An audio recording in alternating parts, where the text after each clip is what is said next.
एक बार था एक छोटा सुंदर सा गांव जहाँ पे थी ढेर सारी हरियाली, सुंदर परिंदे, झरने और खूबसूरत फूल। उस गांव में रहता था एक जवान लड़का और उसकी माँ। माताजी रोज की रोटी कमाने के लिए कठोर परिश्रम करती थी, पर वे तब भी बहुत गरीब थे। एक दिन माताजी गई जंगल में और कुछ सूखी लकड़ी जमा करके ले आई। जब तक वह घर वापस आई, छोटा लड़का इधर उधर खेल रहा था। माँ ने अपने बेटे को ऐसे लापरवाही से खेलते हुए देखकर रोने लगी। अचानक से उसको कुछ ख्याल आया। माताजी ने लड़के को बुलाया और वो सूखी लकड़ी उसको दे दी।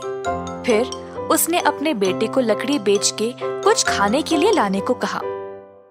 लकड़ी का ढेर सर पर रखकर वह बाजार की ओर निकल पड़ा। वह कभी भी बाजार नहीं गया तो उसको व्यापार करना पता ही नहीं था। वह एक दाने वाले के पास गया।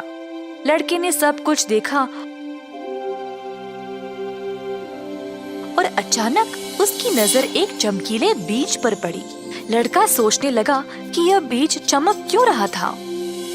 लड़के ने दुकानदार से पूछा, इस लकड़ी के लिए आप मुझे कितना अनाज दोगे? दुकानदार ने उसको सही हिसाब का अनाज का प्रयास किया, पर लड़के की नजर उस चमकीले बीज पे ही चिपकी हुई थी। मुझे अनाज नहीं चाहिए, मुझे वो चमकीला बीज चाहिए। बहुत बहस के बाद लड़का अपने साथ उस चमकीले बीज को ही ले गया। घर वापस आकर उसने बीज माँ को दिखाया। ये देखो माँ, मैंने एक चमकीला जादुई बीज लाया है। माँ हैरान रह गई और बोली, तुमने खाने के लिए ये लाया है? माताजी रोने लगी। तुम इतने मूर्ख कैसे हो सकते हो? तुमने सारी लकड़ी देकर ये एक बेकार बीज ले आए। हम आज क्या खाएंगे? तुम कब समझोगे ये सब? छोटा लड़का रोने लगा और वहाँ से भाग गया। एक सुनसान जगह पर पहुंचा और उस चमकीले बीज को पानी में फेंक दिया। अचानक से बीज खुल गया और एक पेड़ उसमें से उगने लगा। छोटे पेड़ ने लड़के की ओर देखा और कहा, हो लड़के, क्या तुमने मुझे बोया है? हाँ, मैंने ही बोया। पर तुम रो क्यों रहे हो? सब तुम्हारी वजह से। लड़के ने सारी कहानी पेड़ को सुनाया। पेड़ को बुरा लगा और लड़के को एक आम दिया। लड़का बहुत खुश हो गया और घर वापस दौड़ते हुए गया। अपनी माँ को आम दिया और फिर दोनों ने उसको बांट के खाया। अगले दिन फिर से लड़का पेड़ के पास गया आम मांगने के लिए। इस बार भी पेड़ ने एक ही आम दिया।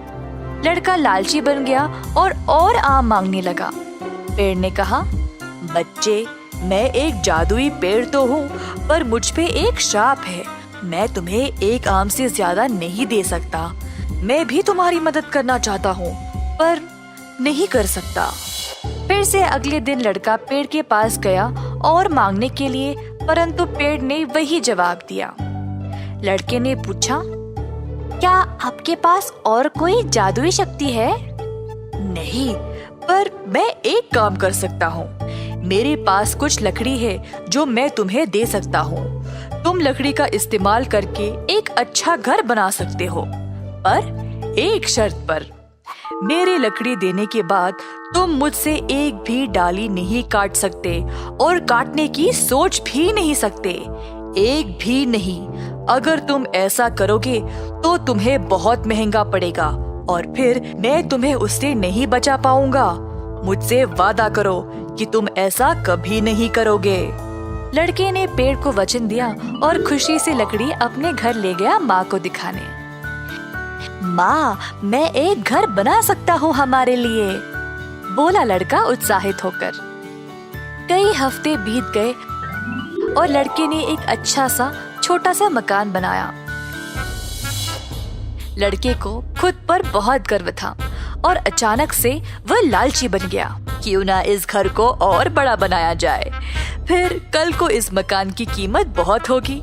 मुझे केवल और लकड़ी की जरूरत है, पर मेरे पास तो पैसे है ही नहीं खरीदने के लिए। लड़के ने उस जादुई पेड़ के बारे में सोचा और ये निर्णय लिया कि वह उसी पेड़ को काटकर और लकड़ी जमा करेगा। उस दिन वह धीरे से एक कुल्हाड़ी लेकर पेड़ के पास गया।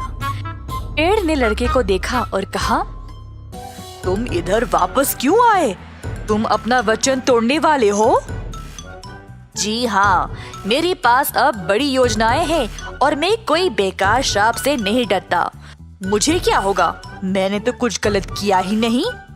तुम मुसीबत में पड़ चुके हो। तुम्हें याद है मैंने बोला कि तुम मेरी डालियों को काटने का सोच भी नहीं सकते, पर अब देखो तुम्हें बहुत झेलना पड़ेगा। लड़का हंसने लगा और अचानक से उसके शरीर को कुछ होने लगा। उसके पैर जड़ों में बदलने लगे जो जमीन में घुस गए और उसके हाथ लंबे डालियों में बदल गए जिनमें से पत्ते उगने लगे। लड़का जोर से चिल्लाने लगा और अंत में वह उधर खड़ा रहा एक बड़े से पेड़ के रूप में। आम का पेड़ बोला, देखा, मैंने तुम्हें चेतावनी दी थी कि कुछ बहुत बुरा होगा। अब असल में तुमने मेरा श्राप ले लिया है अपनी लालच की वजह से। अब मैं मुक्त हो गया हूँ इस पेड़ की रूप से। आम का पेड़ वापस आदमी में बदल गया और खुशी से वहाँ से चला गया। लालची लड़के को अपनी लालच की सजा भुगतनी पड़ी। इस कहानी से हम ये सीखते हैं कि लालची विचारों को अपने दिमाग से दूर रखें, क्योंकि वे किसी काम के नहीं हैं।